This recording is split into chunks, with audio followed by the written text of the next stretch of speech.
Bonjour et bienvenue pour cette Minute Info où nous traitons de manière concise et synthétique des sujets d'actualité. Alors, aujourd'hui nous allons parler des auto-entrepreneurs et de la TVA. Et oui, nous pouvons être d'un côté auto-entrepreneur et d'un autre côté soumis à TVA. Soit par choix, à la création, par exemple j'ai fait beaucoup d'investissements sur lesquels je veux récupérer la TVA, ou alors je veux accéder à une marketplace qui m'oblige à avoir un numéro de TVA intracommunautaire par exemple, ou par obligation quand je dépasse certains seuils. Vous allez me demander quels sont ces seuils. Alors, ces seuils, je dis bien au 1er janvier 2019, diffèrent selon si on est en prestation de service, c'est-à-dire je répare des ordinateurs ou je donne du conseil par exemple, ou si on est en activité commerciale d'achat-vente. J'achète des ordinateurs et je les vends. Quand on est en prestation de service, ce seuil est de 33 200 €. Quand on est en achat-vente, ce seuil est de 82 800 €. Ces seuils ne sont pas à confondre avec les seuils de la micro-entreprise.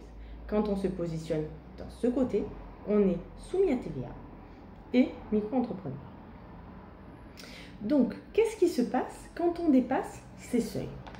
Vous allez être soumis à TVA à partir du premier jour du mois de dépassement des seuils. Je m'explique. Je donne du conseil. J'arrive le 28 novembre, ou 28 décembre d'ailleurs, comme vous voulez, et je fais une facture de 3 000 € qui me fait passer un seuil de 34 000 €. Donc je suis en prestation de service, moi limite de seuil était 33 200, je passe à 34 000 €.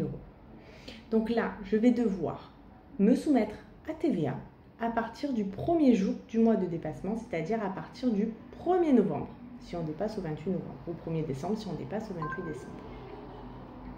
Donc cela implique que je vais devoir payer 20% de TVA sur tous les encaissements que j'ai eus du 1er novembre au 28 novembre.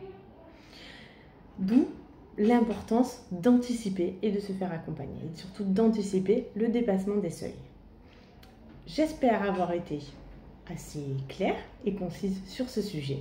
Si vous avez des questions et des interrogations, n'hésitez pas à me contacter, de préférence sur les réseaux sociaux via Messenger, Snapchat, ou alors par mail ou par téléphone à mon cabinet, dont les coordonnées s'affichent en dessous de la vidéo. Merci et à bientôt.